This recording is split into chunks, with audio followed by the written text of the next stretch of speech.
Sekiranya anda pengguna pelindung suria yang konsisten, yang tegar lah kan, anda mesti pernah nampak sunscreen jenis semburan yang begini. Mungkin anda sudah pun menggunakannya, mungkin anda sedang mempertimbangkan untuk menggunakannya. Nampak macam best je pakai kan?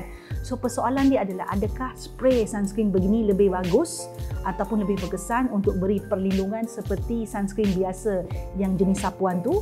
Adakah dia selamat untuk digunakan?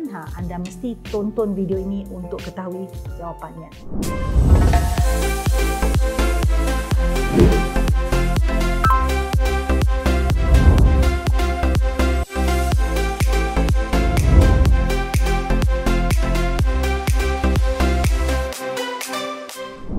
Hai Glowy Girls, hai Glowy Guys ya. Hari ini kita nak bincang tentang spray sunscreen jenis spray. So tahukah anda ya, FDA iaitu US Food and Drug Administration secara rasminya tidak menolak sama ada pelindung suria jenis semburan ni berbahaya ataupun tidak. Tapi Consumer Reports mencadangkan untuk mengelakkan penggunaannya terutama pada kanak-kanak sehingga keselamatannya dapat dipastikan. Lebih khusus lagi, Consumer Reports ni mengesyorkan ibu bapa supaya tak menggunakan sunscreen semburan ni pada anak-anak, terutama yang aerosol tu ya, sebab bila terhidu bahan tersebut, bahan dalam sunscreen ni, dia boleh merengsakan paru-paru dan boleh menyebabkan serangan asma. Spray sunscreen ni memang popular tau, sebab dia boleh dipakai tanpa perlu kita pegang, kita sentuh.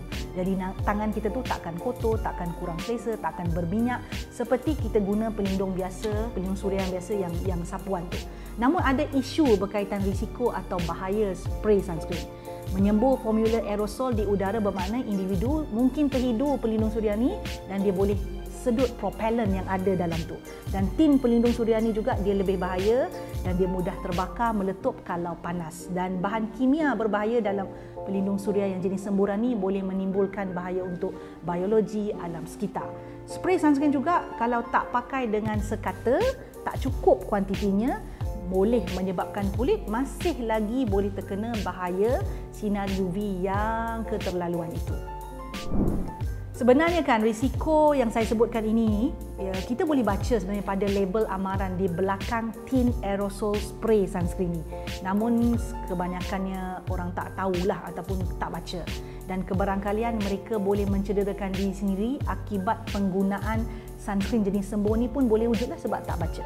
So persoalan dia ya, adakah spray sunscreen ni berkesan ya? Sunscreen dalam bentuk semburan aerosol ni dia popular walaupun sebenarnya ada risiko. Pertama, kalau terhidu bahan kimia berbahaya di udara akibat daripada kita sembur ni tadi, dia akan boleh menjejaskan kesihatan, boleh mencemarkan alam sekitar, boleh meningkatkan risiko kepada kanser kulit. Tapi kerana trend penggunaan sunscreen jenis aerosol ni semakin meningkat, orang suka. So kita perlu educate ataupun mendidik pengguna tentang cara yang betul untuk menggunakannya. Sebelum kita cerita tentang cara betul untuk menggunakannya, saya nak bagi tahu satu benda. Cancer Council ya, ada memberi amaran tentang penggunaan sunscreen jenis aerosol ini ya. Kajian oleh Queensland University of Technology mendapati aerosol sunscreen dia boleh menjadi cair ataupun diluted dan perlu disembur selama 1 minit bagi mengeluarkan pelindung suria yang mencukupi untuk perlindungan sepenuhnya. So this particular person called Heather Walker, the head of SunSmart at the Cancer Council Victoria yang membiayai kajian itu berkata, ya, masalahnya bukan pada produk sunscreen itu tetapi pada kaedah penyampaian produk itu, deliver method, yang mana menyebabkan ramai orang yang guna sunscreen aerosol ni dia tak tahu cukup ke tak dia guna sunscreen tersebut, dan pembungkusan ataupun botol sunscreen aerosol ni sendiri pun menyebabkan kita tak tahu berapa banyak yang tinggal, berapa lama kita perlu sembur, ataupun kita tak tahu dah cukup ke tak sunscreen yang kita pakai. So that is the problem with aerosol sunscreen. We just do not know. Kajian oleh Queensland University of Technology ini juga ya, yang sama tadi, dibuat ke atas 9 jenis sunscreen jenis aerosol yang ada di pasaran tau. Dan setiap jenis aerosol sunscreen ini mengandungi kadar propellant yang berbeza-beza. Apa tu propellant? Propellant ni gas ya, yang dimampatkan ke dalam sesuatu bekas yang berfungsi untuk menolak keluar isi dari dalam bekas itu.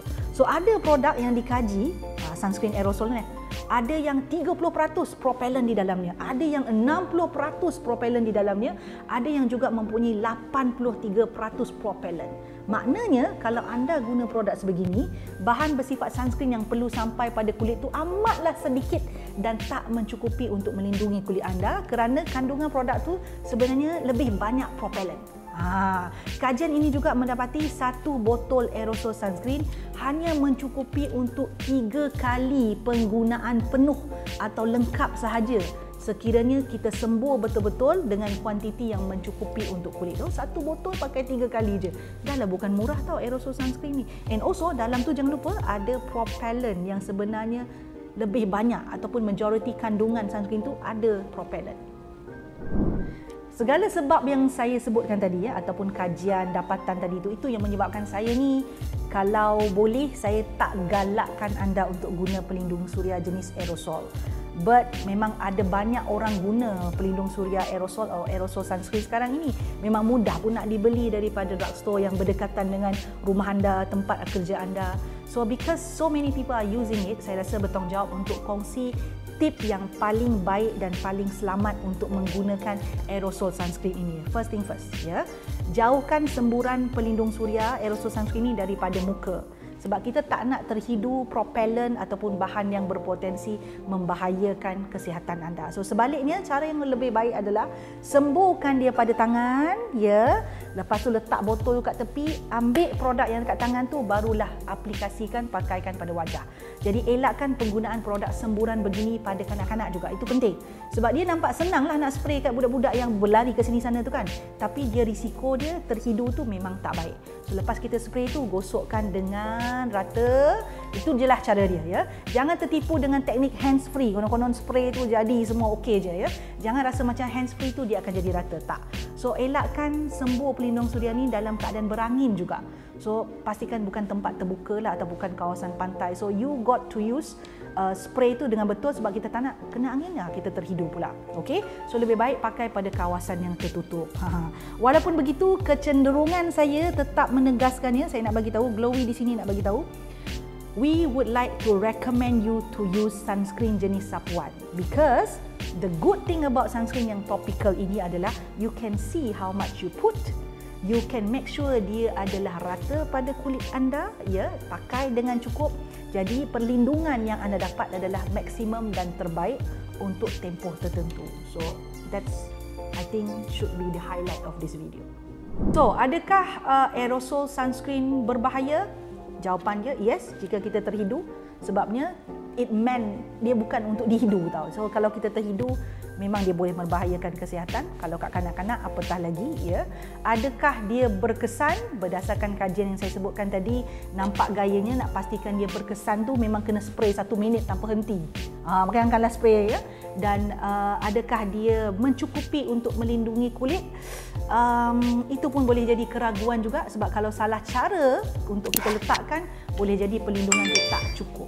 So untuk cara yang lebih mudah, pakailah pelindung suria yang mana topical, mudah disapu, dan bagi saya anda ada pilihan. So kalau anda nak mudah guna aerosol sunscreen tu, gunalah seperti waktu yang teknik yang dicadangkan. Tapi kalau anda rasa anda nak perlindungan yang maksimum, yang lebih baik, topical sunscreen sapuan yang biasa adalah pilihan yang jauh lebih bagus.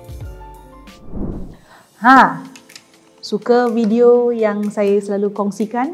Apa kata? Jangan apa kata, buat sekarang, ya. Subscribe channel saya, like, share dan pastikan tekan butang loceng tu. Yang ada loceng tu, yang cute-cute loceng kecil tu tekan supaya anda mendapat notifikasi setiap kali saya masukkan video baru. Jangan terlepas, jangan tertinggal. Buat sekarang.